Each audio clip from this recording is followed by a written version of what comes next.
प्यारे साथियों, ये लघुत्तम और महत्तम समापवर्तक का दूसरा वीडियो है। इससे पहले एक वीडियो अपलोड हो चुका है, तो बिना किसी देरी के वीडियो शुरू करते हैं और लेते हैं पहला क्वेश्चन। उसके पहले साथियों, इस प्रकार के क्वेश्चन कंपटीशन एग्ज़ाम में पूछे ही जाते हैं और इस क्वेश्चन को कैसे अप्रोच करना है हम इस वीडियो में देखने वाले हैं। देखो, क्वेश्चन है, दो संख्याओं का गुणनफल ज्ञात कीजिए जिसका एलसीएम कितना दिया है 40 और एचसीएफ कितना है 8 है। तो आपको पता होगा कि दो संख्याओं का गुणनफल बराबर होता है उनके एलसीएम गुणित एचसीएफ के। तो यहाँ पर ये अप्रोच लगेगा और हमको ज्ञात ही क्या करना है, दो संख्याओं का गुणनफल ज्ञात करना है। तो एलसीएम और एचसीएफ का गुणा कर देंगे। तो देखो, एलसीएम कितना दिया है 40 गुणित एचसीएफ कितना है 8, तो इन दोनों का गुणा कर देंगे। तो देखो, 4 का गुणा 8 में करेंगे, 4 और 2 32, 0 है तो 0। तो हमारा आंसर कितना आ जाएगा 320। कौन से ऑप्शन में है? ऑप्शन सी में है। ऑप्शन सी हमारा राइट आंसर हो जाएगा। उम्मीद करता हूँ कि ये क्वेश्चन आपको समझ में आ गया होगा। अब देखते हैं क्वेश्चन नंबर दूसरा। दो संख्याओं का गुणनफल दिया है कितना 720, उनका महत्तम समापवर्तक दिया है क्या है 4 है। तो इन संख्याओं का लघुत्तम समापवर्तक ज्ञात करना है ना। दो संख्याओं का गुणनफल दिया है 720 और महत्तम समापवर्तक दिया है 4। तो पुराने वाले क्वेश्चन में जो अप्रोच लगाया था ना, वही अप्रोच इस क्वेश्चन में लगेगा। क्या लगेगा? दो संख्याओं का गुणनफल उनके एलसीएम गुणित एचसीएफ के बराबर होता है। दो संख्याओं का गुणनफल दिया है कितना है 720 बराबर एलसीएम ज्ञात करना है। तो एलसीएम की जगह पर हम एलसीएम लिखेंगे, गुणित एचसीएफ कितना है 4 है, तो यहाँ पर 4 लिख देंगे। अब देखो, ये एलसीएम के गुणा में है, इधर पक्षांतर करेंगे तो भाग हो जाएगा। तो एलसीएम बराबर क्या हो जाएगा 720/4। अब 4 से काट देंगे, 4 एकम 4, 4 एकम 4, 7 है तो कितना बचेगा 3 और यहाँ कितना हो जाएगा 32, 4 और 2 32 और 0 है तो 0। तो एलसीएम कितना आ गया हमारे पास 180। कौन से ऑप्शन में है 180?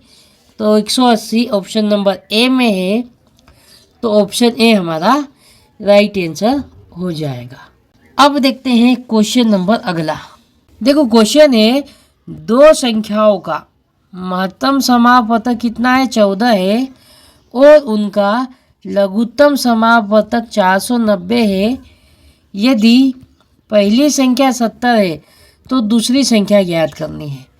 तो देखो, दूसरी संख्या ज्ञात करने का सूत्र है, दूसरी संख्या बराबर क्या हो जाएगा एलसीएम गुणित एचसीएफ बटे में पहली संख्या, है ना। ये सूत्र पिछले क्वेश्चन का ही है। पहली संख्या यहाँ पर अब हमने भाग में लिख दी, तो इधर पक्षांतर करेंगे तो गुणा में आ जाती, वही है। तो यहाँ पर मान रख देते। एलसीएम कितना है 490 गुणित एचसीएफ कितना है 14 बटे में पहली संख्या कितनी दे रखी है 70, तो यहाँ पर 70 रख देंगे। अब इसको काट के सरल कर लेंगे। देखो, 0 से 0 कट जाएगा, अब कट जाएगा 7 एकम 7, 7 दूनी 14। कितना बचा यहाँ पर 49 गुणित 2, 49 गुणित 2 करेंगे कितना आ जाएगा 98। तो इसका राइट आंसर कितना हो जाएगा 98। कौन से ऑप्शन में है? ऑप्शन ए में है। ऑप्शन ए हमारा राइट आंसर हो जाएगा। अब देखते हैं क्वेश्चन नंबर अगला। यदि दो संख्याओं 456 और 240 का महत्तम समापवर्तक 24 है तो दी गई संख्याओं का लघुत्तम समापवर्तक कितना होगा। तो देखो लघुत्तम समापवर्तक निकालना है ना, तो दो संख्याओं का जो गुणनफल है उनके एलसीएम गुणित एचसीएफ के बराबर होता है ना। ये बात आपको ध्यान रखनी है। तो दो संख्याएं दी हुई है तो इनका गुणा कर लेंगे यहाँ पर 456 गुणित 240। इन दो संख्याओं का गुणनफल लघुत्तम और महत्तम के बराबर होता है और हमको यहाँ पर एलसीएम ज्ञात करना है।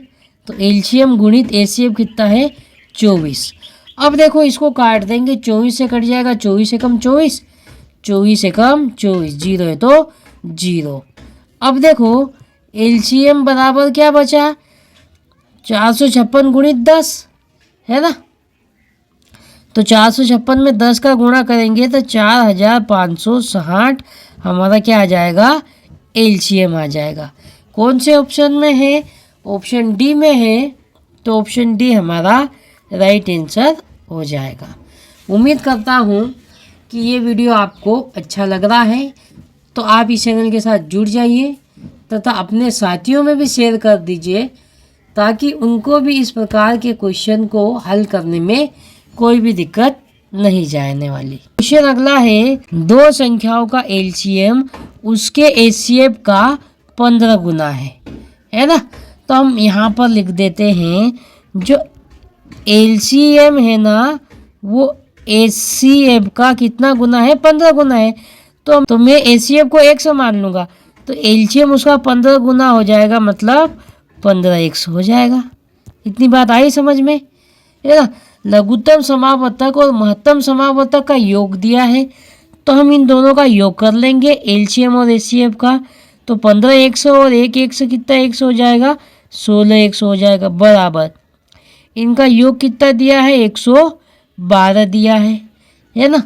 अब 16 से काट लेंगे तो कितनी बार कटेगा 16 एकम 16 और 16 सते 112। तो x का मान कितना आ गया 7 आ गया है ना।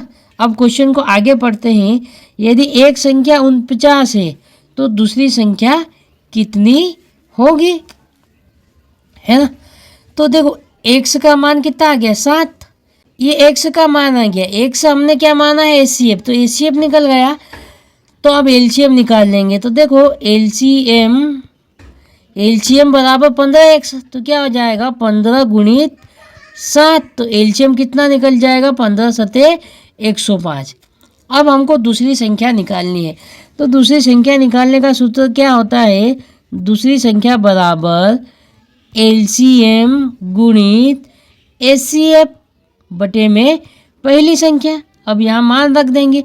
एलसीएम कितना आ गया 105, एचसीएफ कितना निकाला हमने 7, तो 7 और पहली संख्या कितनी है 49। अब 7 से कटिएगा 7 एकम 7, 7 7 49, फिर 7 से कटेगा 7 एकम 7, 7 एकम 7, 10 है तो 3 बचेगा, कितना हो गया 35 और 7 पंजे 35।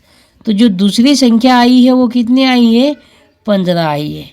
क्या 15 ऑप्शन में है, हाँ है, ऑप्शन डी में है। ऑप्शन डी हमारा राइट आंसर हो जाएगा। तो प्यारे बच्चों आज के वीडियो में बस इतना ही। मिलते हैं अगले वीडियो में कुछ और इंटरेस्टिंग क्वेश्चन लेके।